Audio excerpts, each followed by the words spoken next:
General साहब, एक और बड़ी इंपॉर्टेंट चीज़ है वो ये कि अगर 60 डेज़ की विंडो फॉर एग्जांपल होती भी है, खुलती भी है, मिलती भी है, जो MOU साइन होगा उसके बाद ईरान बार बार ये बात कर रहा था कि उसको इंटरनेशनल गारंटीज भी रिक्वायर्ड होंगे, जो कि इस चीज़ की गारंटी लेंगे। और उसने UN की भी बात की थी कि मुस्तकबिल में भी अब अमेरिका इस तरह से कभी ईरान पर हमला नहीं करेगा।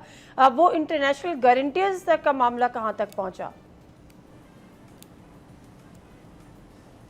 मैं देखें इस वक्त हालत यह है कि दुनिया रूल बेस्ड वर्ल्ड नहीं है। US एक सुपर पावर तो है, लेकिन वो ट्रस्ट वर्दी और रिलायबल सुपर पावर नहीं है। उन्होंने इस जंग के दौरान भी पहले भी 2-3 दफ़ा ईरान के साथ हो चुका है कि नेगोशिएशन शुरू होती हैं, जब वो नज़दीक लगने लगते हैं तो उन पर अटैक हो जाता है। तो यही एक अश्योरेंस है जो ईरान सीख कर रहा है कि ये तलवार उनके सर पे नहीं लटकनी चाहिए। अमेरिका को एक कमिटमेंट देनी पड़ेगी कि दोबारा से वो इस तरीके से ईरान के ऊपर चढ़ाई नहीं करेंगे। इसके लिए अगर तो रूल बेस्ड वर्ल्ड होती, अगर तो अमेरिका एक ट्रस्टवर्दी सुपर पावर होती तो शायद उसके अल्फाज काफ़ी होते जो भी एग्रीमेंट होता है। लेकिन ये कि ईरान इज़ लुकिंग एट कि इसके कोई गारंटर हो। UNO can be a guarantor, although UNO को अमेरिका ने जूते की नोक पे रखा हुआ था जब गाजा में और इजराइल की एग्रेशन चल रही थी। अब जब स्ट्रेट ऑफ हॉर्मुज़ ब्लॉक हुआ है तो उसी UNO के पास अमेरिका को जाना पड़ा कि हमारी हेल्प करें कि इसको खोला जाए। चाइना जो है एक पैरेलल बॉडी की बातचीत हो रही है, IMO के बारे में आपने सुना होगा। और इसके अलावा जो गारंटर हो सकते हैं, that can be China, that can be Russia, that can be UNO। ये वो कुछ है जो कि अगर लेट से कल को कोई इशू बनता है तो वो उनके पास लेवरेजेस हों कि वो इस तरह के डिसीजंस को इम्पोज कर सकें। अदरवाइज उसके बगैर मेरा नहीं ख्याल कि ईरान जो है वो अमेरिका को ट्रस्ट करने के लिए तैयार है।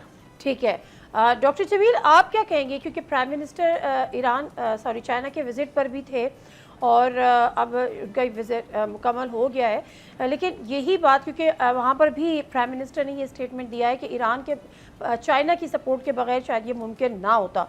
क्या आपको लगता है कि China can be the one of the guarantor?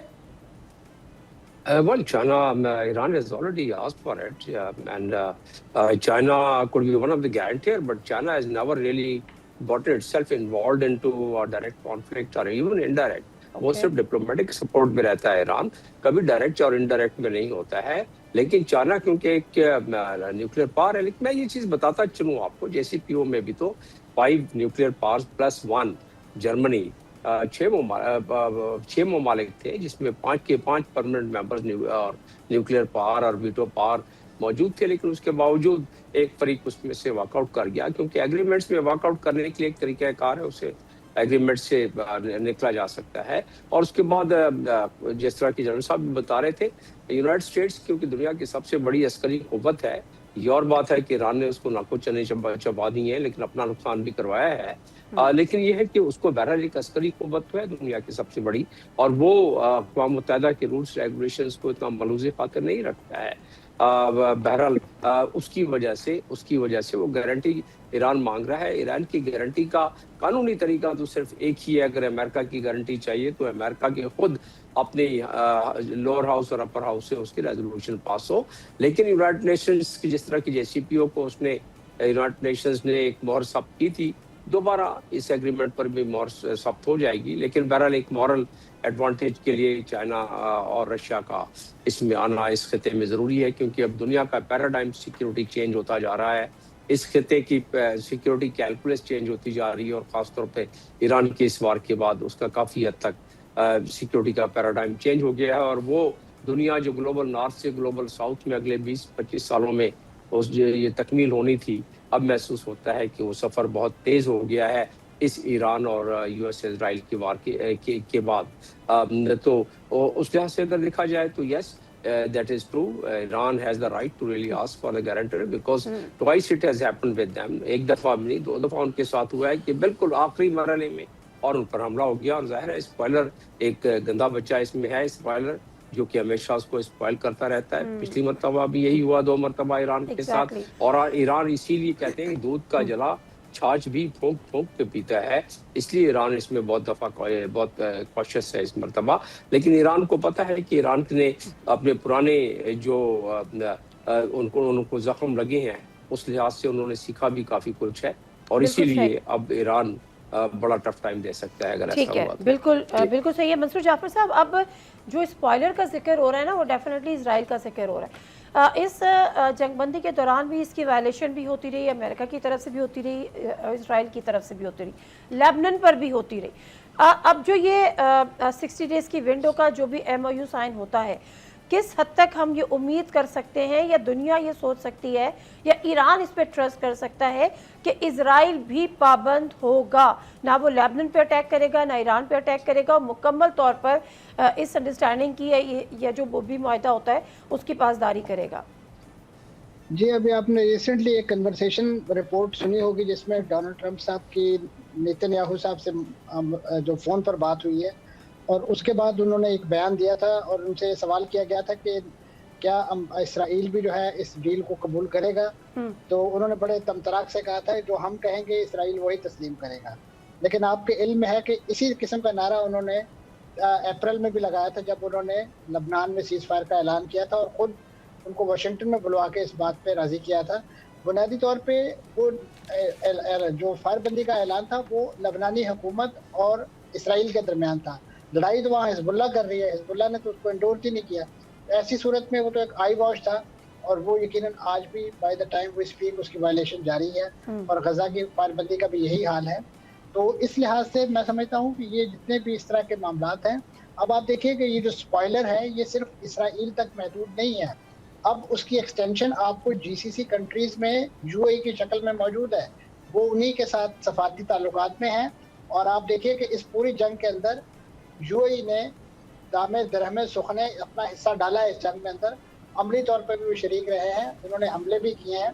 तो आने वाले दिनों में ईरान का जो असल कंसर्न जो एड्रेस हो सकता है, वो बात जो की जाती है कि नो वार पैक्ट, वो एक इसराइल और अमेरिका के हमले के हवाले से हो, और जो GCC कंट्रीज हैं उनका भी ईरान के साथ एक नो वार पैक्ट, क्योंकि आने वाले दिनों में ये जो पूरा सिक्योरिटी पैराडाइम शिफ्ट हो गया है इस वक्त, और ख़ासतौर पे UAE की शक्ल में आपको बाकायदा एक इस वक्त इसराइल की एक नई, जैसे कहना चाहिए, तजारती और मिलिट्री आउटपोस्ट आपको इस मिडल ईस्ट के अंदर in the heart of GCC वो आपके सामने मौजूद है। और उनका एक जजीरों का कॉन्फ्लिक्ट भी ईरान के साथ मौजूद है, और उनकी एक हिस्ट्री भी मौजूद है आपस में तनाज़ात की। ऐसी सूरत में इस चीज़ का गालिब इम्कान है कि अगर इसराइल और अमेरिका ना भी करें तो ईरान और UAE वो भी किसी तरीके से कोई बैड टेस्ट डेवलप होने की सूरत में लिमिटेड स्केल झड़पें जो हैं उनकी रूल आउट नहीं की जा सकती। मंसूर जाफर साहब, अभी जो हम बात कर रहे थे, तो ट्रंप ने जो अभी लास्ट एक्स पे पोस्ट की थी, उन्होंने अब्राहम अकॉर्ड का भी जिक्र किया था, और कि वो एक्सटेंड भी हो सकता है, स्ट्रेंथन भी हो सकता है, फिर उनका ईरान भी क्या पता उसका रुकन बन जाए। ऐसी कोई सूरत हाल आप देख रहे हैं कि फर्दर कंट्रीज अब्राहम अकॉर्ड पे साइन करें? जी, वो कहा जाता है ना कि बिल्ली के ख्वाब में छिछड़े। तो इस वक्त डोनाल्ड ट्रंप साहब इस नौइयत की बातें कर रहे हैं, और सिर्फ वो अपना उस हॉट ट्रैक को बड़ा ब्लो अप करते हैं ताकि एक माहौल क्रिएट हो। इस वक्त मैं समझता हूँ जो तबाही और बर्बादी गजा के अंदर फैलाई जा चुकी है, लबनान के अंदर फैलाई जा चुकी है, और बिलखुसूस मिडल ईस्ट के अंदर इस वक्त जिस तरीके से आपको उनकी GCC के सफ़ों के अंदर इंतशार और तफरका नजर आता है, सो मच सो कि उनका एक तेल को रेगुलेट करने वाला जो कार्टेल है OPEC, उसकी सफ़ों में दरार आ चुकी है। ठीक है। ऐसी सूरत में मैं समझता हूँ कि इस वक्त ये तवक्को रखना कि सऊदी अरब कम से कम इस अब्राहम अकॉर्ड को उसका सेक्रेटरी बनेगा, ये एक फार क्राई है, क्योंकि जो इस वक्त नॉर्मल क्लेचर इस वक्त फ़लस्तीन के अंदर चेंज किया जा रहा है डेमोग्राफिकली और उसके साथ साथ टेरिटोरियली, वो मैं समझता हूँ ज़रा फेवरेबल नहीं है उस अब्राहम अकॉर्ड को साइन करने के हवाले से।